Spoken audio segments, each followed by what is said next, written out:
good. Thank you, everyone, for coming. I approached this meeting with a little trepidation. I was extremely excited to have Libby Turpen here. But yesterday I ran into one of my colleagues who said, oh, I'm going to be at your meeting tomorrow.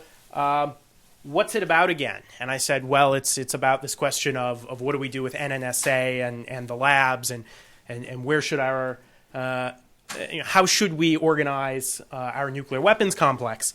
At which point a sort of blankness passed over his face, and he said, you won't be seeing me. So I was a little terrified that no one would show up and that Libby and I would be the only two people in the world who find it interesting. So I'm gratified that we all share the same odd obsession.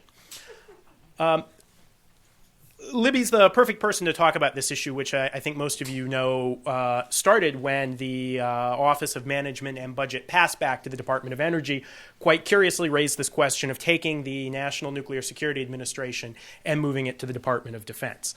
This seemed to come out of nowhere, but conveniently, Libby has just led a study that looks at, among other questions, this precise option. And this has been kicking around for a while, and there are different models. Libby's model is a little bit different than that.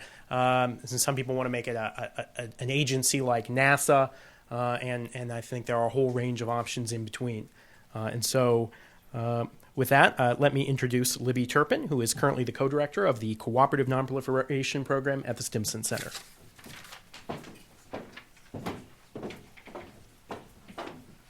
Thank you, Jeffrey, and the New America Foundation for giving me a platform to talk about this odd obsession that Jeffrey and I share.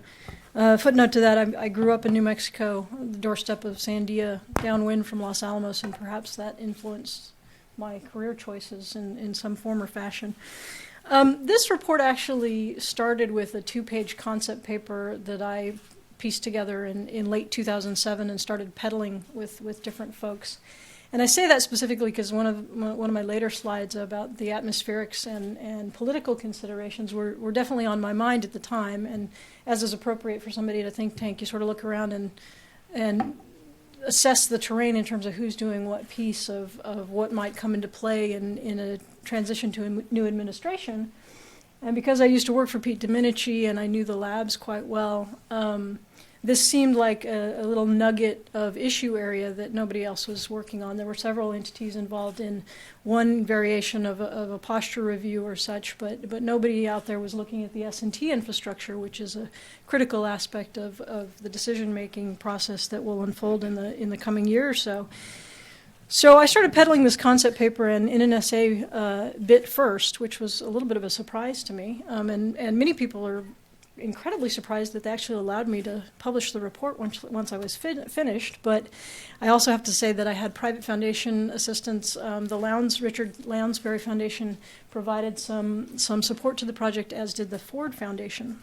If anybody has issues or has questions about process, I'm happy to address this in the Q&A, but I'll just leave that as an outstanding item that I'm not going to talk about in the formal presentation. Here's what I plan to cover in the upcoming 20 or so minutes. And I'm only going to say a couple of lines about the first bullet point up there, which is vision and strategy. Basically what the task force did, there were 12 members of the task force. It was co-chaired by Fran Townsend and Don Carrick, General Don Carrick.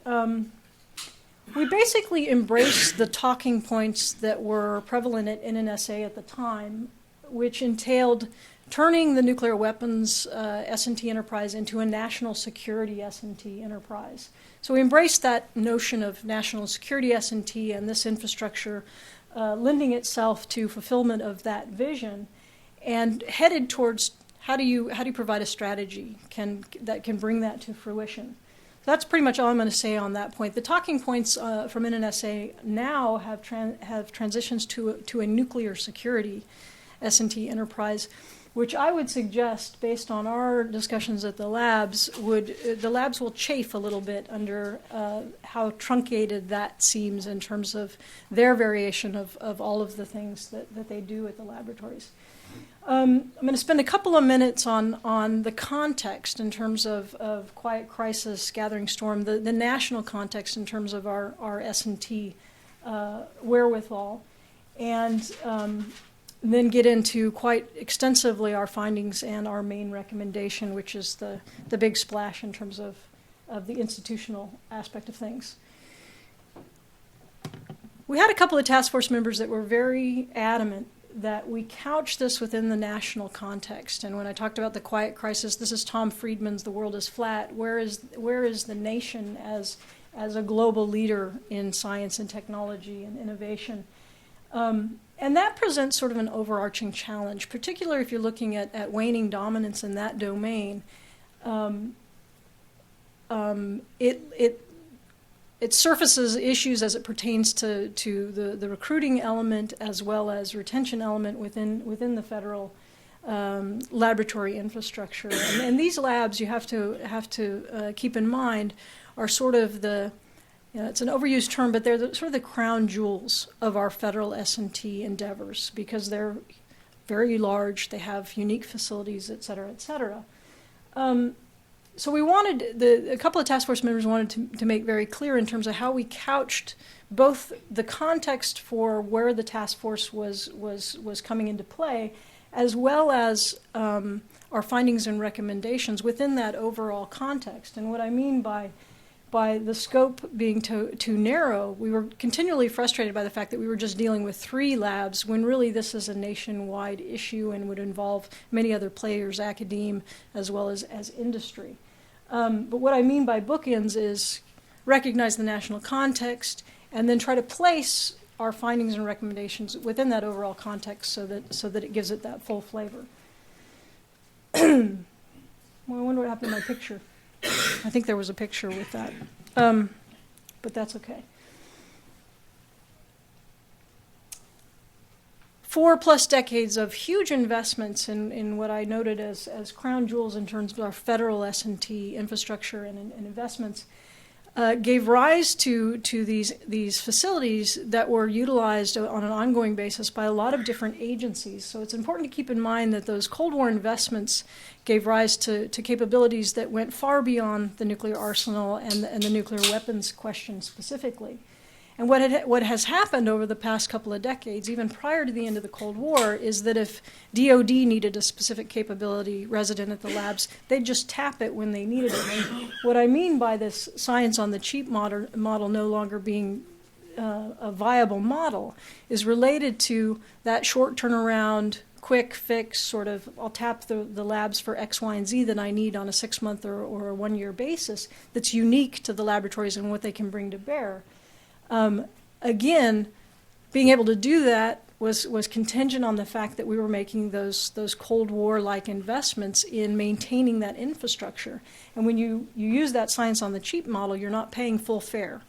So NNSA essentially is sort of the landlord, if you will, for those capabilities. And if you assume we're in a political environment where those investments are going to start dwindling, that model is no longer going to be viable. So all of a sudden what you may have a situation where the intel community needs something, NNSA didn't deem it as necessary for its stockpile stewardship requirements, and the intel community is caught short in terms of having access to the capabilities that it needed to bring to bear on a specific issue or problem. What we need to move towards is thinking about this S&T base as a national security enterprise. What is that diffuse array of post-Cold War, post-9/11 threats, and what S&T infrastructure do we need to have that can respond to that spectrum of threats? And so that was very much in the mind of the task force as we move forward. Important point, you need to figure out what that looks like and what are the elements of the capabilities that you're going to need over the 10, 20-year time frame, and then try to figure out how to build the political support to build it and support it. This folds back into what I was talking about in terms of the national context. addressing that overall national context, or addressing the quiet crisis or the gathering storm piece, you can go a long way with just figuring out the national security S&T piece as it pertains to that in terms of addressing that crisis. And certainly these labs have much they could bring to bear on the national security front, as well as that overarching innovation dominance question. But you need to figure out, again, what that S&T enterprise should look like. How agile can it be? How responsive does it need to be? On what threat, what fronts of the spectrum of national security threats? And then figure out your strategy for trying to make that happen. And again, as I alluded to earlier, this is K through 12. This is academia. This is industry. But you need to identify those challenges and then try to bring those elements into collaboration or consortium to try to address today's grand challenges. Now I'm going to go way down in the weeds. So that was sort of the aerial view in terms of how the task force tried to couch what they were doing. Now I'm going to go to the worm's eye view. And if you picture it sort of as an onion, I'm starting from the inside of the onion and working out instead of peeling layers away. I have 3 levels of analysis. The first one starts with what are the tools available? So NNSA decides we want to make this a national security S&T enterprise as opposed to just a nuclear weapons stockpile stewardship specific endeavor. Let's look at what NNSA and the labs have that they can utilize to try to move towards that vision. There are basically 3 tools: strategic MOUs, which was an idea that NNSA fomented about 2 years ago, work for others, and industry partnerships, and I'll get into a little bit of detail on each of these. Memorandums of Understanding. There has been one successful iteration of a strategic MOU with the Defense Threat Reduction Agency. This is based on a very long-standing MOU that NNSA has had with the Defense Department on joint munitions. Very successful, collaborative, shared investment in what they can do on munitions. This is the only tool available that gives you some notion of long-term investment in a shared capability. The other tools just can't get you there. So it has that big benefit, on its side. But you have to keep in mind that the funding commitments are not binding, so that can change with the political winds or what have you. It's highly unlikely in our assessment of things that you're going to get enough of those bilateral assessments between NNSA, DoE, and other agencies that you would be able to cover the full suite of capabilities that you want to have in place for the nuclear weapons portion of things, as well as the other capabilities that are unique to the facilities. And again, it's only a bilateral assessment of what's needed. It's not an assessment across DHS, the intel community, DoD, and the labs, which are the 4 main players in these related sort of multi-use endeavors. This last tick here in terms of the level playing field, and somebody asked me where that field is. I don't know. This is my RA, who's a big sports fan. I never would have come up with that picture for this particular slide. This last tick mark is extremely important because the way things currently operate is that if I'm DHS and I need something unique from the labs, I get to stand in line. In other words, I want a short turnaround X, Y, and Z, and it's unique to what the labs can bring to bear on that particular problem, nuclear forensics or otherwise. If NNSA needs those for its own mission, then I'm second in line or third in line, contingent on how that stacks up. And unless you get away from that notion that stockpile stewardship is first in line for everything that's available at the labs, and all of the other entities that are intended to make strategic investments have to stand in line, you're not going to get where you need to go. If you're not familiar with this term of art, work for others, this has been something I alluded to already, ongoing at the labs for at least 2 decades. And essentially, it's a very piecemeal approach. It has to do with those short turnaround assignments that the different agencies beyond NNSA utilize the labs for their own purposes. A lot of it's very serendipitous.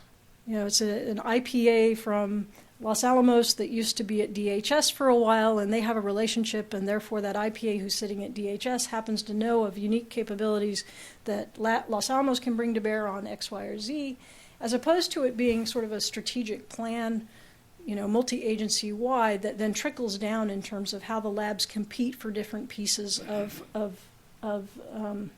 national security related R&D. We interviewed many current as well, all the current as well as several former lab directors, and repeatedly the lessons from them was, you can't, these labs cannot function on that type of piecemeal, short, small budget sort of thing. These are huge facilities with unique needs and big maintenance required, so never mind revitalization and recapitalization costs. The third bullet there is the bumper sticker version of what I just alluded to from one of our young scientists at Livermore. We're just not wired for the small stuff.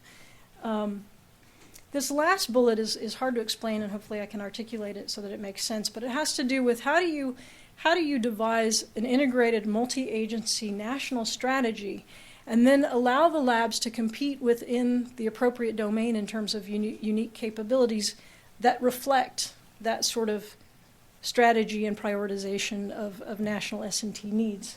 You're definitely not going to get that with Work for Others or these other tools currently available. Lastly, we looked extensively at industry partnerships, and the long and short of it is that the labs are pretty lousy at teaming with industry, but the flip side of that is that industry doesn't usually come to the labs for long-term collaboration. They come to the labs for one-off solutions. With the exception of CRADAs, the Cooperative Research and Development Agreements, some of those are umbrella CRADAs. And if you go to the labs, all of them have their PowerPoint slide version of what they do with industry. And there will be several logos on the PowerPoint slide, and you can see 5 or 6 really big companies that the labs have this ongoing collaboration with. But the budget amounts are pretty small in the totality of things, and you're never going to get where you need to go, especially if you have significant declines in the defense programs fundings in terms of bolstering industry collaboration to compensate for those sort of declines in defense funding. And this is a second layer of the onion. And I want to be very careful about this because it's really important to understand the next slide. The atmospherics are such that post Cold War, the labs had, obviously in a non-test environment, a very different type of mission in terms of a non-test environment, stockpile stewardship, and you can also almost see it as like a stovepipe aspect of what their expectations were, and whether it was the Advanced Computing Initiative or PIT certification, or the science campaigns became sort of the objectives. But it wasn't as clear an output, and I've given a lot of thought to this in terms of the politics of this question. It wasn't as a clear an output as there's the target.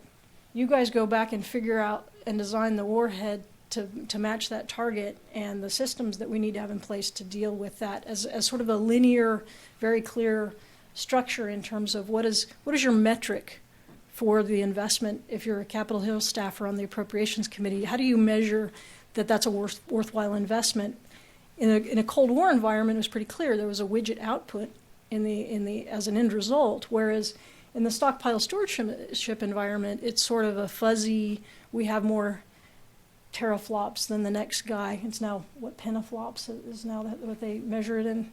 Anyway, petaflops. Is it petaflops? Petaflops, whatever.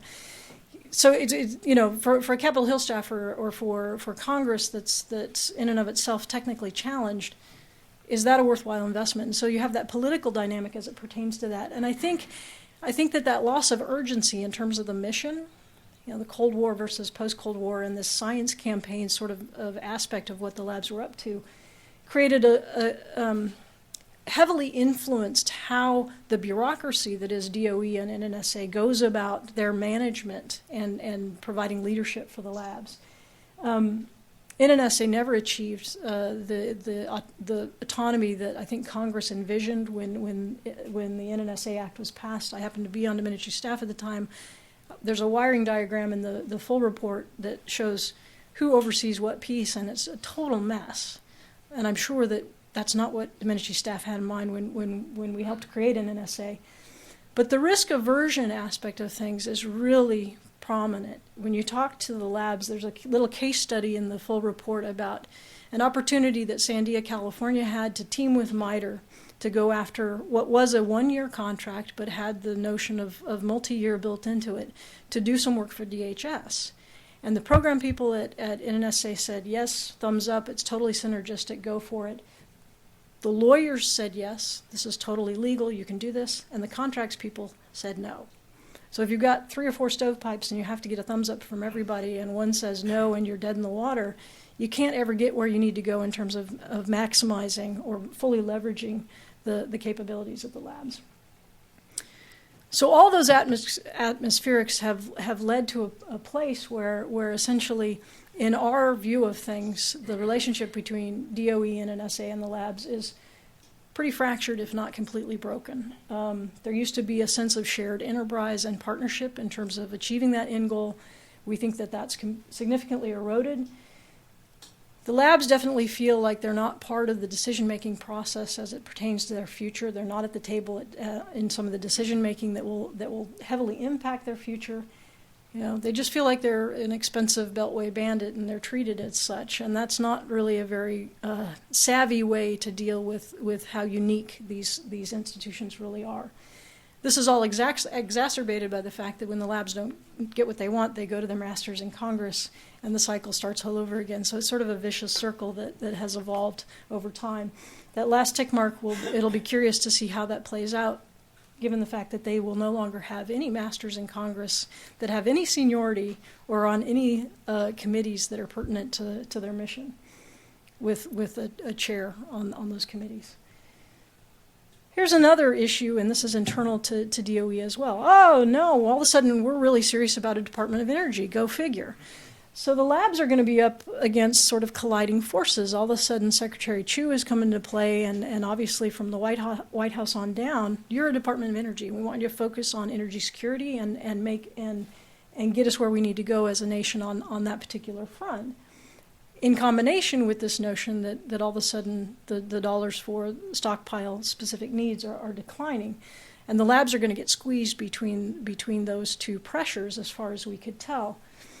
We looked very carefully at what that impact of, let's say, a lot of more dollars going to the energy security question might mean for the labs. And if it were a Venn diagram contingent on what lab you're talking about, there's really very little overlap in terms of unique capabilities that Sandia, Los Alamos, Livermore might bring to bear on the energy security question vis-a-vis all of the other capabilities that they have in-house. So there was no way for us to assume that this influx of a lot of energy money was going to shore up the multifaceted aspect of capabilities at these labs. Last layer of the onion. You all know about all these things, and some of these are things that were already in motion when I put the initial concept paper together. The Strategic Posture Commission that reported out about a month ago, and a nuclear posture review fully underway. Insufficient consensus on the role of our nuclear deterrent within Congress, and that's the next bullet point, lack of progress on what the 2001 posture review suggested might be necessary to maintain sort of an agile and responsive nuclear weapons infrastructure. Retirements and committee changes, as already alluded to. I cannot underscore how few people on the Hill actually understand what these labs do and where they fit in the whole setting of things. Again, going back to my notion that most of Capitol Hill, with the exception of AAAS fellows, are hugely technically challenged. And they're really only going to get into the weeds on this sort of issue if their boss is on a committee that's relevant to the questions being asked. And we had my former boss retired, and he wasn't called St. Pete for nothing. He kept the labs whole for many, many years in that mix, never mind Alan Tauscher's decision to go to the State Department. And then we have, as Jeffrey commented in the very beginning, the OMB Passback study, which was great for me, total serendipity, but all of a sudden there was a buzz about where should the labs go and where should NNSA go in this new environment. Bottom line is that all of these pressures, you have sort of a different formulation of a gathering storm in terms of unintended consequences related to that confluence of factors coming into play all at the same time. Let me just also underscore the fact that it takes a long time to build something like a Sandia or a Los Alamos or a Livermore. It takes a very short period of political time to take it away, to undo it, to have hemorrhaging at the labs that we've already seen in the last few months. So our solution was to make it a fully autonomous agency, and you can take any acronym or variation on that theme you want in terms of what you call it, but it's an agency for national security applications, ANSA, fully independent, and would have in place the mechanisms to provide that sort of overarching S&T national security strategy and prioritize the allocation of fundings according to the needs across several agencies. Can't underscore this last tick point enough. I don't think in terms of the tools that I covered that the work for others approach to things fully leverages the capabilities. In other words, maximizes the output from taxpayer dollars that have been invested in those laboratories. And so that was also an overarching sort of goal that we had to keep in mind, because in today's environment, if you're going to invest in something, you want to maximize what you get out of it. You have to recognize anytime you propose, let's reinvent government one more time, there are unintended consequences. There are obvious initial upheaval and costs associated with transitioning to an independent agency. Some facets of the institutional structure that I'll get to in a moment need a little bit more spade work, and I'm getting some encouragement, although no money yet, to do some of the follow-up sort of spade work in terms of different pieces of this puzzle and how it would actually operate. The task force was fully aware of the fact that, it's not organizations that solve problems, it's the people within them. That said, all of the things that I outlined in terms of the 3 different layers of considerations and analysis that went into the report, you can't get where you need to go in the current institutional environment or structures in play. And we certainly felt that the bottom line is the risk is greater if you don't take bold action because of those unintended consequences and the mounting confluence of factors that are coming into play on this one. I don't know how many people in the audience saw it, but there was a Defense Science Board study on nuclear capabilities about 3 years ago that came out.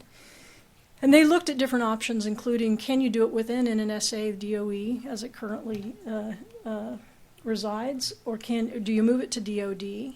And the upshot of their assessment in terms of different options was no, DOD is not the right place to have it, and the institutional parameters, again, that risk-averse, bureaucratic, overly bureaucratic culture will not drive you towards the end goal that we think is necessary to ensure that we have the nuclear capabilities in place that we need. So they proposed a government corporation. It was essentially a president who was Senate affirmed and would go directly, a direct line to the White House. They had this board of directors notion in there with 4 of the major players as part of that board. And let me just make one other point on this particular model. Nuclear capability study. They were very fixated specifically on the nuclear arsenal and the stockpile stewardship requirements. We had Johnny Foster, who was one of the co-chairs of that panel, come in and talk to the task force, and we put to him the specific question, if it's a national security enterprise, would you still probably come up with the same type of solution if it's not just specific to the stockpile stewardship requirements? And he said, without a doubt, absolutely. And so you'll see in our iteration of a potential model, vague sort of a variation on this theme. And in fact, I think ours is best couched just in sort of bumper sticker terms as a hybrid between NASA and that government corporation model.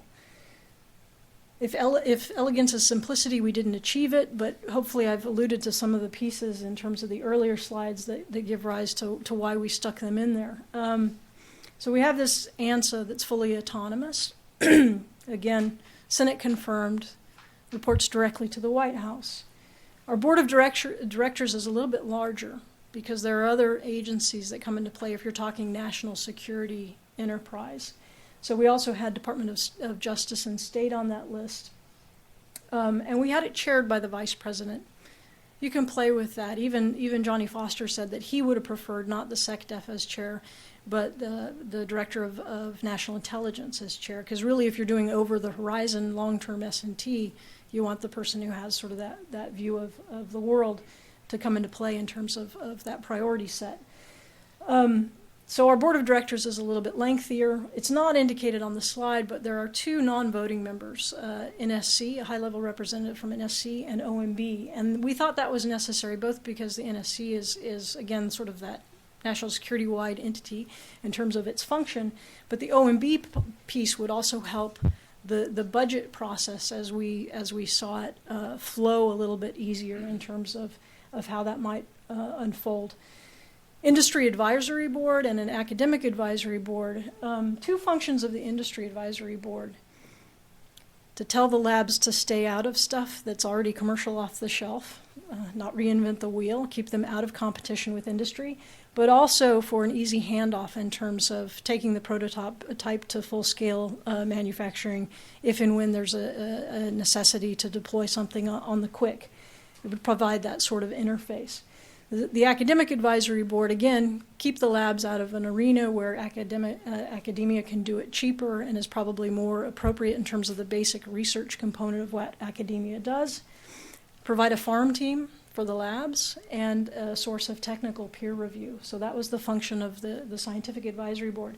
And just let me note, the boxes under there, the labs and the Nevada test site, we left notionally this open because there are obviously other labs that if you created this entity should be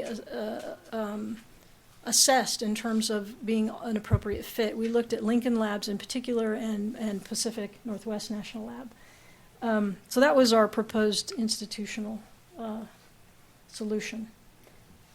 And with that, I think I'm all done. Let me just make one final comment. The task force, I certainly didn't, when I was putting concept papers together, didn't think we were up to reinventing government. That was not what I had in mind when we started this endeavor. But every time we turned around, it became crystal clear that unless you got that governance piece right, you were not going to get towards your end goal. And so that's why we ended up coming up with a solution that in October last year, when we met for the last time, or November, I guess it was, when that's what the task force deemed an appropriate response, I was like, oh no, the feasibility of getting something like this done looks pretty grim. But these days, I'm thinking we're going to see some pretty big action on one of these fronts related to this.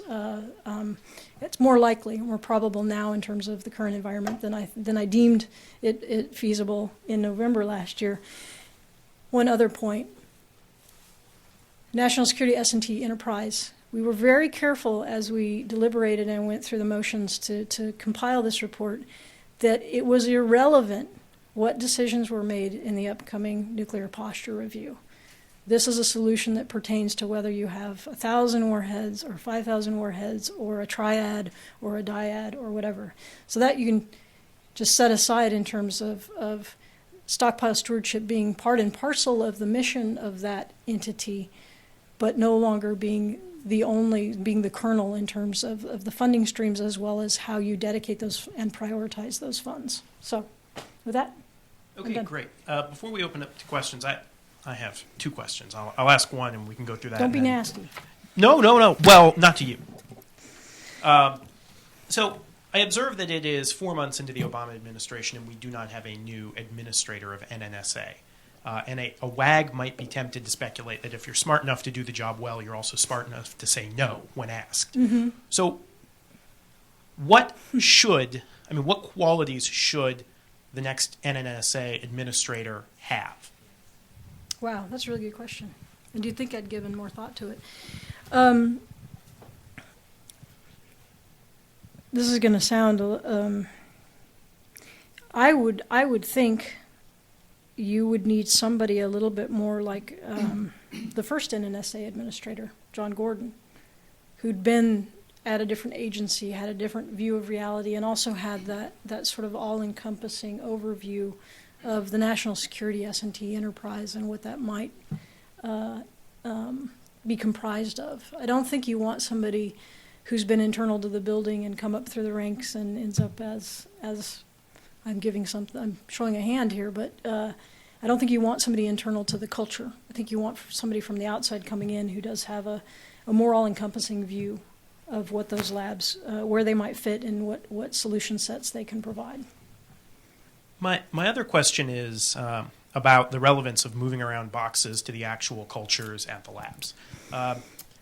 When we were at the CSIS Pony event in New Mexico, which was what gave rise to this. Actually. Yeah, it was very strange because we were sitting around with a bunch of weapons designers who were all talking about how there was no mission and no purpose to their life, and no one loved them and no one cared about what they did, and it felt like a support group. Yeah. But when they were asked that question of, okay, so we want to love you, we want you to do good work, what mission do you want? It was like a flashback to the 1980s. Mm-hmm. Well, massive production of lots of new nuclear warhead designs. Yeah. And it's a sort of almost suicidal obstinance. And so the only other instance I've ever encountered like that is the auto industry. Mm-hmm. And we see how well that's working. So, I buy that we need healthy labs, and I understand the need to put in place structures in Washington that contribute to that. But in your interaction with the labs, did you get the sense that they understand that they need to change too? I think that's a generational question.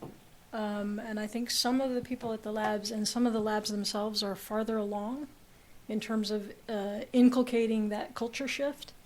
And some of that's related to their histories and their functions within the structure. And I'm not going to get into detail because it would sound like I'm beating on one versus another.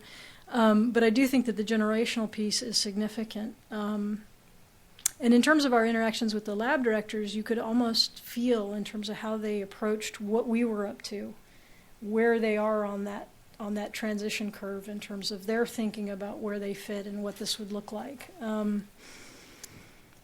There is no question that there needs to be a pretty radical shift away from the Cold War dependency on defense programs, budgets, and a shift to a more enlightened, if you will, or contemporary vision of what their future should look like.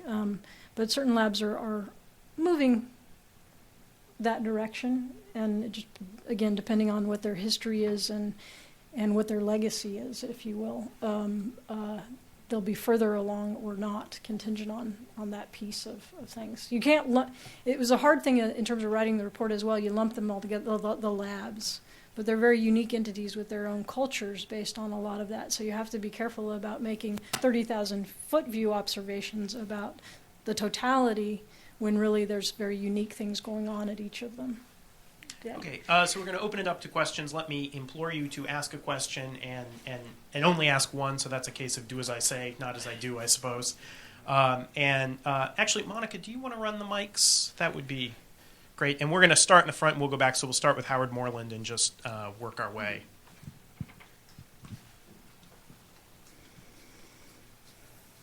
Howard Moreland. Let me give you a brief timeline that ran by Ray Kidder several years ago. The labs their mission is to design nuclear weapons. In 1951, the radiation implosion was designed, which solved all nuclear weapon design problems. Within 1 year, all of the implications of this had been brainstormed out at Los Alamos before Livermore even came online. By the mid-1950s, all of these brainstorm ideas had been tested in the field, and the good ones kept and the bad ones thrown away. By 1958, there's hardly anything left to do. Now, I ran this idea by Ray Kidder, who is a nuclear weapon designer at Livermore, and said, "What do you think about that?" And he said, "Well, I would make one modification, that there was some useful stuff that was learned during the testing period in the early 60s that ended in 63. But by 1963, there was nothing left to do." So if he's right about that, then the era of no mission began in either 58 or 63. And so they've had half a century of doing nothing but looking busy in secret. And that's enough to create quite a culture. I would say it seems to me that they have no mission, have not had a mission for half a century. You ought to just shut them down. Okay, so is there any interesting nuclear weapons science left? Well, just as a very specific example, and you know, if you talk about it in the stockpile stewardship domain, it's sort of like as people are aged out of the system, you have to make sure that a younger cadre comes into play that actually understands how these things function. But the question for me, as it pertains to there being nothing new to learn, is who is it that you're going to have do foreign I&D assessments, other than somebody who actually knows the ins and outs of the weapons themselves? I mean, that's a very specific sort of narrowcast response to that question, but I think the intelligence community was doing a scrub on this. It's all classified, so I never saw the full version of it. But when the intelligence community looked at this same question, they came up with a very similar solution, because they're so reliant on the labs for questions that they need to get answered on technical issues that they confront. So let me put a footnote on that. The task force was not interested in how many jobs where. And we didn't perceive this as you got to keep them healthy and robust and at the same number of FTEs over the course of time. I don't think there's any question that there should be some downsizing that should transpire over the next, easily the next decade or two. So that was not our objective. But I would push back pretty forcefully on the notion that we don't need to have capabilities in place that can ensure the safety, if nothing else, of the weapons that we will have for the foreseeable future, as well as that technical capacity to do the intel-related aspects of what the labs are unique in bringing to bear. My name is Dmitry Novyk. I represent myself, and I have not specific knowledge or security clearance. So my ground is common sense. And from common sense point of view, I have two questions. But before I'll put the question, I need to describe ground from my questions. Mm-hmm. As I see it, it's bureaucratic exercise, and this new agency, we don't need this because we have a lot of them. I will only enumerate them. National Security Council, who is president. Can we avoid the enumeration and just go to the questions? No. No? It's up to you, but I mean, my question must be understandable, and in order to be understandable, I need to. But I think we know the National Security Council. Yes, we have National Security Council. We have Office of Science and Technology Council and Special Assistant to President for Science and Technology. We have DARPA. We have National Science Foundation, and so on. And so on. So it depends on the strategic task. And strategic task for new president, we need to eliminate finally nuclear weapon. So it's not the basic task. Maybe the basic task how to decrease the number of nuclear weapons, not to design new one, and how we can use knowledge, professional knowledge, for another task. Mm-hmm. And another task is very simple: nuclear power plants. It's a lot of scientific and technological challenges there. Mm-hmm. It's my opinion that this new agency is purely bureaucratic exercise and don't need this from the national security problem. Yeah. Yeah. And the second question is very personal. What impact on this project from Frances Fracas Townsend? What she do for this project? Well, she was the chair. What so does she it came mean, to the chair? She chair, came to the meetings and helped facilitate the meetings. It's not how to say this. very distinguished position, but what her impact on your project was? Well, it's hard to. I'm glad you asked actually your first question, because many of the entities that you alluded to are not laboratories. They're bureaucratic entities that are ostensibly making policy. And then you have the question as to who's going to come in behind and do the S&T piece as it pertains to whatever that policy objective might be. And this is a graph that was given to me by Rich Wagner, for those of you who know Rich, when I tried to present this to the TRAC, the Threat Reduction Advisory Committee, about 6 weeks ago. If you don't think we need the labs, when you look at the quiet crisis, when the big industry labs started offshoring their capabilities, that's where it's sort of the vacuum is in terms of big industrial labs either being shut down or offshoring the R&D. Where do universities play versus industry? This is an attempt to profile where the federal government plays in terms of the long-range basic applied research objective along that spectrum. And I thought this was great that Rich gave me this. He said to me, of course, I should have given this to you 6 months ago as he handed me the little graph. But I thought it was a very helpful sort of pictorial description of why do we care whether we have the federal R&D capabilities in place. And this is beyond national security. This is sort of the diagram to outline this. But the DOE labs, more than just the 3 that we covered in our study, are more in this space in terms of how basic the research is that they do. Whereas the DOD labs that the gentleman was alluding to is more on this spectrum. If you know budget speak on the Hill, 6.1 is sort of academia. 6.2, 6.3 is sort of where the lab space is. 6.4, 6.5, when you get more applied and into prototype, that's where the DoD labs play. So it's this span.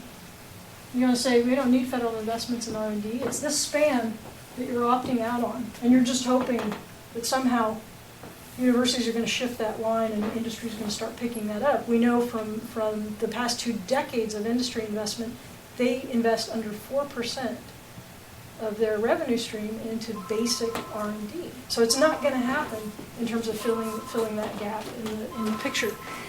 Fran Townsend was a very important component in terms of our deliberations. She, again, as White House counterterrorism coordinator, had sort of one of those full spectrum views. She's a very savvy, very smart lady. She in no way dictated the outcome of the study. We had 12 members on the task force, some of them from industry, some of them from AAAS, one of our members in the audience. So I was very appreciative of her role because she is a very smart lady, and she actually knew more about the labs than I thought she would when I recruited her. But it's not her. It was not her design in terms of the ultimate outcome or how we dealt with the findings and recommendations. In fact, I was the principal drafter of the full report. Right there. Sorry. We're going to go to Hanina. We're going to go back and then we'll come up. I'm Hanina Levine. You alluded to this very briefly, but it seems to me that actually the analogy to NASA is one that might be interesting to pursue a little bit. It seems that a lot of the challenges ranging from the current uncertainty about the grand priorities to the difficulty reconciling grand priorities with the interests and competencies of the centers to simply a dysfunctional relationship between the center's headquarters and the Hill are very similar in NNSA and at NASA. So wondering if you had any thoughts either on lessons that NNSA could learn from NASA's experience or vice versa, or even on whether there's some place in this picture that you've drawn for some capabilities taken from NASA. You know, the NASA hybrid version that I offered up as sort of an explanatory note is simply because NASA is an entity that has sort of the administrator reports directly to the president and an umbrella organization for FFRDCs. So that's about as far as other than being an R&D enterprise, that's about as far, I think, as the analogy goes, per se. I myself don't know enough about lessons learned at NASA to speak in detail response to that question. I can't offer that. but it's probably a worthwhile exercise to look at that piece. The spade work that I alluded to that's follow-on to this that I'm getting some interest in doing is to actually go to the agencies that are on that board and ask them the questions as it pertains to how do you currently use the labs. You know, if you were required to make strategic investments or you were making them and had different access to the labs, how much would you invest? What would that look like? And then start working through that board of governors thing. I haven't been asked to do the side-by-side in terms of NASA to this structure, but it's an interesting question. And I'm realizing we've swapped emails before, so it's nice to meet you in So the person. queue is growing. We'll take the two back there, then Elaine, and then Paul Kavika Martin with Peace Action. Thanks, Jeffrey, for having this and for your analysis, and I appreciate your presentation, Dr. Turpen. It's very helpful to try to figure out these complex issues. If you take Obama for his word during the campaign trail and his historic Prague speech, and he truly has a vision for a world free of nuclear weapons, and we don't know the time frame of that vision. You know, our organization says 2020, but that's our job to push. Others might say 2025, 2030. So do we really need to have stockpile stewardship, or do we need to transfer the smarts to dismantlement and figuring out how we dismantle, and how does your thinking about how we reorganize this whole structure come to play with those thoughts? The way that I've been thinking about it is there are two different responses I have to that question. We're at a fork in the road.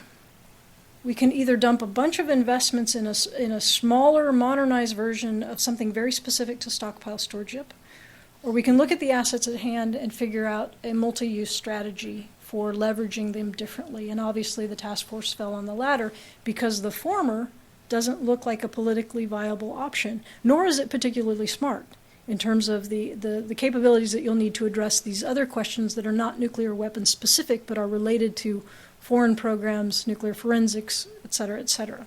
So that's kind of one answer to that question in terms of in black and white. That's the question that I think policymakers need to deal with. Is it just stockpile stewardship and a downside version of what we currently have in place, or is it something very different and geared to 21st century S&T needs? And I had another response to your question. The way I've been thinking about it in my head is 2020, 2030, it doesn't matter. Obviously, the Prague speech sort of, in conjunction with the op-ed articles from the four statesmen, has opened up the door to a new sort of era of thinking about zero, going to zero on the nuclear weapons front. The way you can think about this is a glide path until we get there, and making sure that you have in place what you need to have in place for whatever amount of time it's appropriate to have those capabilities in place as it pertains to the stockpile. But as that curve is going like this in terms of budgets as well as capability needs, you're picking up where that left off to answer these other questions that are relevant but also require that nuclear expertise to address them. So it's sort of, kind of like this thing, although you would hope that the glide path doesn't go like this because it takes so damn long to rebuild stuff when you lose it, especially in an S&T environment. But if this is your glide path on the nuclear weapons front, you have a different sort of stream of investments coming into play that are geared to a different set of missions to get you to a different future that doesn't put in jeopardy the safety of the arsenal as long as it's there, and gets multi-use out of the scientific capacity that's already in play or already in place. Sorry, keep taking his role. I have you on the list. Hi, I'm Colin McCormick. I work at the Federation of American Scientists. Colin. Hi. So first of all, I'd like to suggest a different agency that you look at as a possible analogy. And that's the National Institute of Standards and Technology, NIST, which is a lab at the Department of Commerce. And the reason I think that's possibly more interesting than NASA is that NIST is a repository of measurement science and technical standards expertise. And it gets asked repeatedly by other agencies to do work through all of those mechanisms you suggested, and it constantly finds a tension between servicing the work of other agencies because it has the technical expertise and driving its own strategic vision, and it has found ways to negotiate that, but it's a constant tension. And I think that is, in your model, attention that this new agency would face. So I'd suggest you take a look at that. Okay. And then as a question, I think that what has, in my opinion, provided coherence to that agency is that there is a technical reason for measurement science people to be in the same building, be they in biology, chemistry, whatever.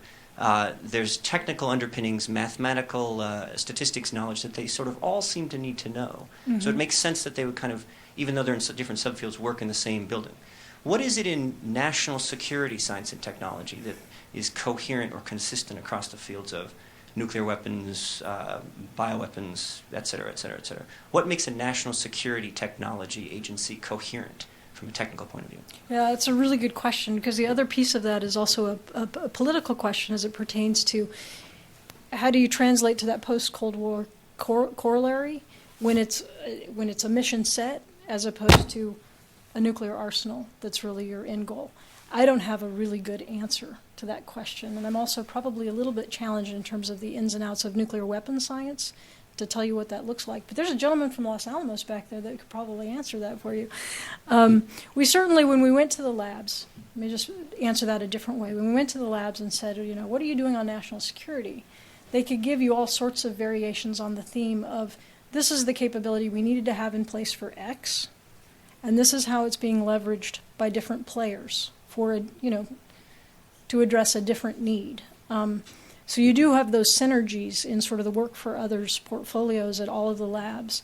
But I'm hard pressed to sort of delineate for you, here are the 5 specific things as it pertains to the nuclear weapons science or the bioweapon science that's the direct sort of analogy to that. The one thing that I would say, and the task force didn't get into it, and I think I'm very happy that we didn't, the labs make a big play for, we're multidisciplinary. Right, and that's part of the flavor of what they are and what they bring to bear on providing solutions. If you're thinking about it as consolidation or downsizing, what goes first? And a specific example I would give you of that is when you ask them, well, what do you bring to bear on why are you in biodefense? Has nothing to do with nuclear. Oh, yes, it does. Radiation health effects. And we got into it way back when in terms of cellular level, whatever, in terms of radiation effects on whatnot. The other instance that you have of that, you can question whether that's a viable direct sort of synergy or not. But interestingly enough, Sandia puts forward its biodefense, biosecurity stuff as a core capability. And that grew out of LD-RD investments. So there was no legacy that then led to what Sandia does in that domain. It was something that Sandia decided strategically, we're going to make the LD-RD investments necessary to build a new core competency here at Sandia. And what I'm happy the task force didn't get into is saying Sandia needs to get rid of X, Y, and Z, and Livermore needs to get, because I think if you had a different institutional structure in place that was really careful about what does the intel community need, what does DHS need, what does DOD need, some of that would de facto unfold, but it would be a coordinated, strategic, government-wide exercise in terms of ensuring that consolidation didn't shortchange one of those entities that utilizes those competencies.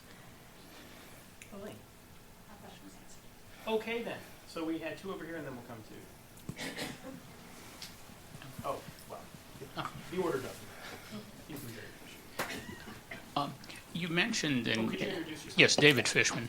You mentioned in a comment I agree with, which is that the value of this kind of study and assessment doesn't depend on whether we have 20,000 nuclear weapons or 5,000 nuclear weapons, but it stands on its own, which I agree with.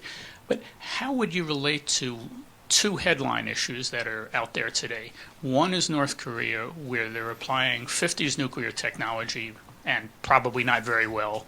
And the second is Pakistan, where a couple of other folks had a panel here at the New America Foundation, which said that the internal relationship, the internal situation in a country, such as particularly Pakistan these days, is probably more important from a security standpoint than the debate over the Bush doctrine, which they were arguing Obama should depart from in terms of nuclear weaponry and so on and so forth, modernization and stockpiling issues. How can the task force fit in those kinds of concepts, or does it really kind of have to say that's in another, not stovepipe, but that's in another department and somebody else has to look at it? I'm not really sure how to answer that other than to say that I think, the policy questions, whether it's North Korea or Pakistan, are really not what the labs do. I mean, that's not where you look for answers in terms of the policy question as it pertains to those particular hotspots on the globe. That said, something like nuclear forensics very much could come into play in terms of a response to or a need that we're going to want to have off the shelf should North Korea start selling things that we'd be very unhappy about and we find them in our backyard. Or it gets spirited out of Pakistan because of lack of adequate safeguards or whatnot. So that's where the labs play. It's those technical issues surrounding, assessment of did they really get the satellite into orbit or what really happened in that second, third stage of that launch, and the forensics questions, and based on the yield that we can detect from the seismic vibrations from their most recent test, you're going to need the labs to sort of do the scrub to answer the response. How much bigger was that one than the last one that they set off, and what do we think their current capabilities really are?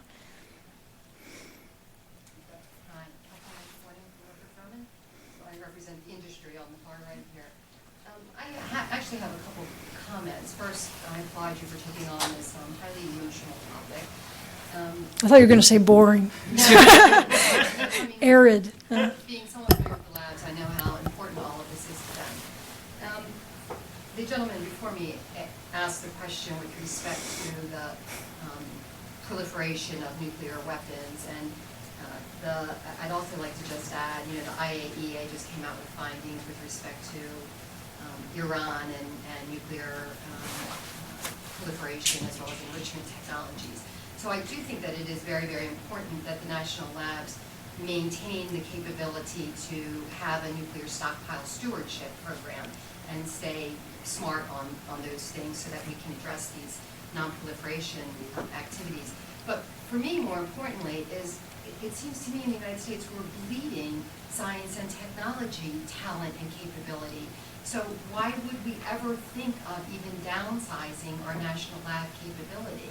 There's a real healthy flow of talent between the universities, the labs, and industry, and we should be encouraging that, and we should be doing everything we can as a leading science and technology nation to find new missions for these national labs. So I just wanted to get your response on that. And lastly, yes, these labs have been working predominantly on nuclear weapons, but there is a huge nuclear power industry infrastructure that's starting to blossom that I think many of the labs, I know in Savannah where they're working on MOX fuel production, and we're talking about reprocessing and plutonium separation in the H Canyon, that there's a lot of synergies between our nuclear power infrastructure and what we do with nuclear weapons stockpile. Yes and yes. Because your first point is kind of what I was trying to describe in terms of the task force saying, here's the nationwide crisis. Our scope is this big, but let's try to couch what we're talking about within the context of that S&T nationwide sort of crisis. And I think we kind of got there. We'll see. In fact, it was actually the national academies in their report, the Rising Above the Gathering Storm, who said, let's redeploy, if you will, those multidisciplinary large lab capabilities to start addressing that span. And so we copped that exact sort of quote from that report in terms of saying, yes, there is a role for these and many of the DOE labs beyond. Non-proliferation is a huge piece of it. I mean, as a mission set, non-proliferation would be a big chunk of what these labs should be doing and should have more means to be working on, in my view of things. The thing about the power plants and fuel cycle issues is that, yes, there are unique capabilities at this lab, but you immediately get beyond the three labs that we were looking at. Argonne, PNNL, the other DOE labs bring a lot to bear on the nuclear power and fuel cycle issues that you touched on, without without saying again that there are also unique things at the 3 NNSA labs on that front as well. But it's sort of piecemeal in terms of what capabilities you're looking at to answer what piece of that question. They have a big role to play, but it's beyond those 3 labs. My name is William Lanouette. I've written about the labs as a journalist for years, and I've kept an eye on them for a number of years when working at GAO. I have a couple of questions. One relates to creating an independent agency, which seems to be modeled on the old AEC in a way. The AEC succeeded to the extent it did because it had its own committee in Congress, and one of the problems with breaking up DOE was that it went from having one joint committee to deal with to having something like 26 committees and subcommittees. How would this new agency fare on the Hill? Who would be its overseers, and might it possibly become an early orphan? And the second question relates to the broadening of the mission. If you're trying to get away from strictly weapons research and technology at these labs, doesn't this become a competitor for other places in the government that are already doing defense research? On the former point, I'm also very happy that we didn't try to figure out how to restructure Congress to appropriately deal with this question, because, as you know, that's the last bastion of the old think in terms of committee structures. But if we could back up to the second to last slide, did my slide person go away? This is a sort of. Oh, I get that to click. Could you pop your head in and see if Mike's there and back up to the... If you remember, let me just try to talk this through. I think there's a way to implement it. It doesn't answer your... It doesn't answer your... no. Back.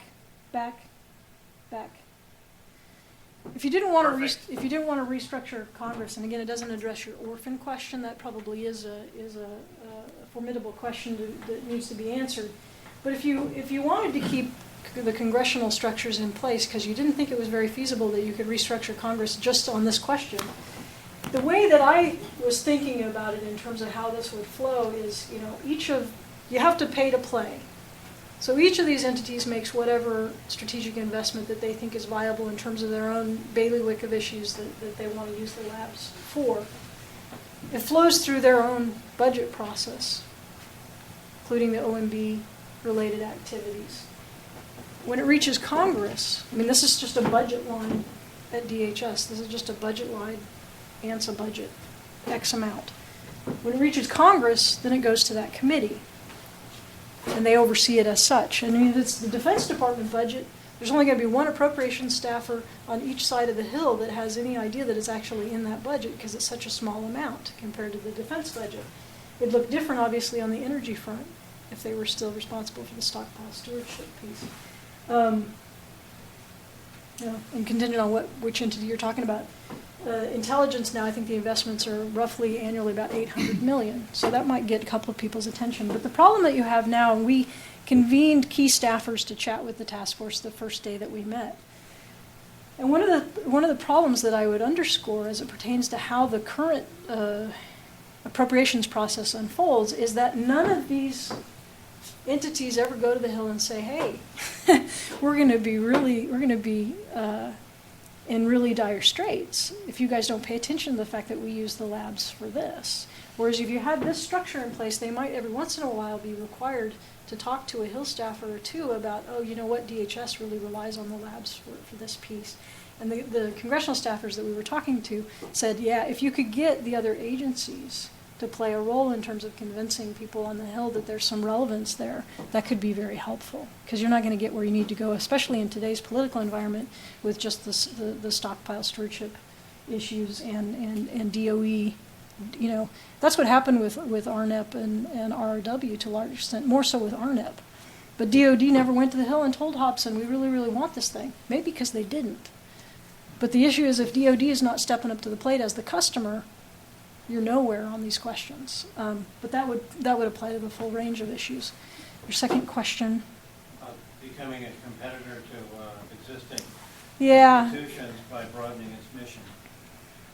there is the potential for that, obviously, and I'm not well enough entrenched in what other entities might be competed against. What I do find is pretty ridiculous is the fact that DHS keeps standing up its own FFRDCs to answer questions that could be answered by existing laboratory capabilities, the 3 or beyond. That's a real waste in terms of taxpayer expenditures. Federally funded research and development corporations, which is just the acronym for all of these little RAND-like and Los Alamos, and all of those are FFRDCs under different agency umbrellas. As I suggested when I first talked to this slide, we did look a little bit at Lincoln Labs. NRL is another possibility, and PNNL in particular, and that's just a budget assessment. I mean, Oak Ridge probably thinks that they belong there too, but when you look at how their budget pie breaks out, PNNL is over 50% national security. Oak Ridge, it's a much smaller percentage. So that was just based on a quick overview of their budget pie in terms of looking at what other DOE entities might reside in that extra box. And there might be 3 or 4 more boxes, as I'm suggesting. Libby, let me just close with one final question, picking up on something you said that was sort of interesting. You said if the Department of Energy remained responsible for stockpile stewardship activities, and I mean, one of the arguments for taking NNSA and moving it to DoD is because, in this case, the customer would actually pay. So, under this model, would you leave stockpile stewardship at Energy? Would you move it? Does it not matter? How does that argument interface with your proposal? It's a good question, but I think I would have a tendency to leave it at DOE. Because I think the budget trade-off aspect of what would unfold within DoD, never mind the fact that, as everybody here knows, the attention that the secretary of whatever gives to an issue is related to how big a percentage it is of their budget. This is now about 1/3 at Energy. At DoD, it'd be less than 0.1% in terms of the budgetary means. So as you can imagine, Secretary Gates, two-front war, a lot of other stuff going on in terms of DoD's internal transition, and the fact that this is no longer the end-all be-all in terms of how the military assesses their needs. I think that that's the worst-case solution for the labs. So I would probably have a tendency to say civilian control, leave it within DOE, and have it play out as a DOE-specific response to what DoD thinks it needs to have. Okay, great. Join me in thanking Libby Turpen. Thank you.